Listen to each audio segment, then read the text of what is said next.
Addunyaa sagaleen baay'atee kan beeksifnee bilbilli keenya yeroo hundaanuu hamu keessatti qabeenya hunda caalu qarshii miti xiyyeeffannoodha. Xiyyeeffannoon akka bishaan qulqulluu humna guddaa qabuuti. Bishaan faca'ee yoo dhangala'e lafa qofa jiisa. Garuu yoo ujummoo ta'uu keessaa dhufe humna tarbaayinii gargalchuu qabaata. Atis akkasuma inarjiin kee yoo faca'e bu'aa hin qabu. Yoo bakka tokkotti walitti qabame garuu dandeettii addunyaa jijjiiruu qabda. Gufuuwwan xiyyeeffannoo irratti duulu. Xiyyeeffannoo qabaachuun dura waan si jalaa hatu adda baafachuu qabda. Fakkeenya teekinooloojii bilbilli kee meeshaa ittiin hojjettu malee meeshaa si ajaju ta'uu hin qabu. Notifiikeeshinii oof godhi. Notifiikeeshiniin yeroo jedhaa seenu hojii kee dhiiftee bilbila kee ilaaluu eegalta. Osoma ilaaltuu osoma scroll gootuu sa'aatiin tokko darba. Yeroo scroll gootu sammuu kee keessatti keemikaalli doopaaminii gadi namuun miirri gammachuu akkasitti dhagahamu taasisa.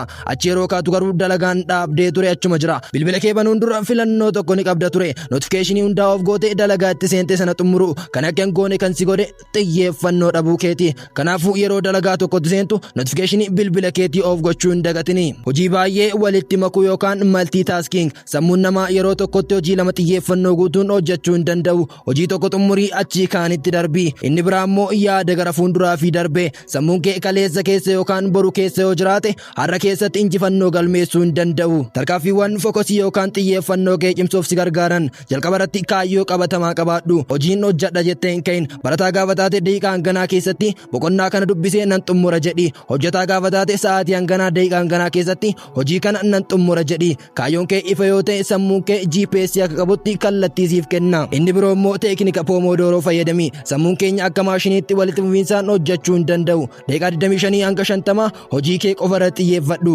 Daqiiqaa 5 hanga 10 boqonnaa fudhu. Bilbila ilaalin deemii dhigadhu yookaan bishaan dhugi. Kun sammuun kee akka hin nuffine si gargaara. Kan biroo immoo naannoo kee qulqulleessi. Minjaala kee fi naannoo kee hawwataa taasisi. Naannoo qulqulluu fi nagaa ta'e qabaachuun fookasii kee yookaan xiyyeeffannoo kee parsantaa 40 oliin dabala. Wanta irratti xiyyeeffate irratti humni kee jiga. Namni madaa isaa ilaalu hin fayyu. Namni itti xiyyeeffatee wal'aanu garuu ni fayya. Jireenya kee keessatti wanta xiyyeeffannoo itti kennite ni guddata. Rakkoo kee irratti yoo xiyyeeffatte rakkoon kee sitti baay'ata. Furmaataa fi dandeettii kee irratti yoo xiyyeeffatte carraan kee ni bal'ata. Ati har'a eessa akka jirtu kan murteessu waan kaleessa irratti fookos gochaa turtedha. Boreessa akka geessu kan murteessu immoo waan har'a irratti xiyyeeffattudha. Xiyyeeffannoon kee qabeenya keeti. Namni xiyyeeffannoo kee hatu jireenya kee hataa jira. Yeroo tokko abbaan Biil Geets affeerraa arbaataa irratti namoota milkaa'oo addunyaa kanaa lamaan Biil Geetsii fi Warren Buffett affeere. Inni gaafii tokko gaafate. Jireenya keessan keessatti milkaa'ina keessaniif wanti tokko inni hunda caalaa gumaache maal jedhee gaafate. Biil Geetsii fi Warren Buffett otoo waliin ilaalin yookaan waliin hin mari'atin lamaan isaanii iyyuu qalamaan waraqaa irratti jecha tokko qofa barreessan.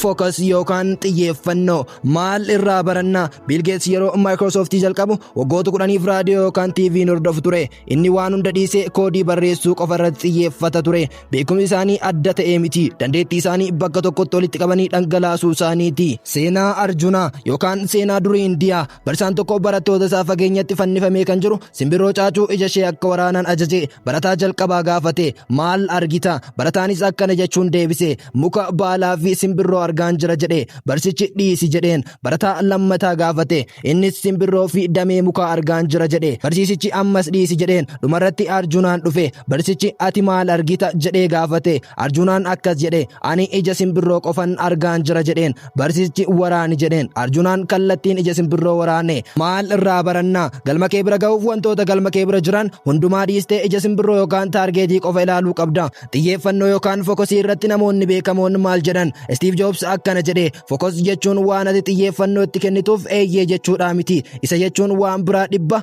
gaarii ta'aniif hin ta'u jechuudha. Bruce Lee'nis akkana jedhe. Ati aduu miti. Hundaa bakka tokkotti ho'isuu hin dandeessu. Akka xiyyaa ta'i. Bakka tokko qofa yoo waraante dhagaa cabsita. Walumaa galatti fookasii yookaan xiyyeeffannoo jechuun dhiisuu danda'udha. Kanaafuu akkamitti waan tokko irratti fookasii yookaan xiyyeeffachuu dandeenya? Jalqaba irratti noo jechuu yookaan hin ta'u jechuu bari. Akkuma Warren Buffett jedhu garaagarummaan namoota milkaa'oo fi namoota baay'ee milkaa'oo gidduu jiru namoonni baay'ee milkaa'an waan baay'eedhaaf hin ta'u yookaan noo jedhu. Inni biraa immoo sagantaa siin fayyanneef hiriyyaa yeroo si jalaa gubuu fi sooshaal miidiyaa yeroo gubutti noo jedhi. Kallattii tokko qabaadhu. Akka Arjunaa ija simbirroo qofa ilaali. Rakkoon kee yookaan mormitoonni kee akka distiraakti siin goone dhumarratti immoo obsaan turii akkuma Biil Geets waggoota hedduutti kenne fookosiin yeroo dheeraa bu'aa guddaa fida. Xiyyeeffannoon kee har'a jireenya kee boruuti. Fookos gochuun dandeettii uumaan dhufu qofaa miti. Akka maashaa yookaan masilii qaamaa shaakalaan kan guddatudha. Har'a daqiiqaa 10 qofa jalqabii bor daqiiqaa 20 ta'a. Guyyaa tokko dandeettii sammuu keetii ittiin ajajjuu qabaatta. Yaadadhu milkaa'inni dandeettii addaa qabaachuu miti. Dandeettii qabdu bakka tokkotti walitti qabanii hojiirra oolchuudha. Viidiyoo kanarraa waan guddaa akka argattan abdiin qaba. Chaanalii kana hanga ammaatti sabskiraayib yoon goone sabskiraayib godha. Viidiyoo kanallee laayik sheer gochaa namoota hedduu biraa ga'u taasisa.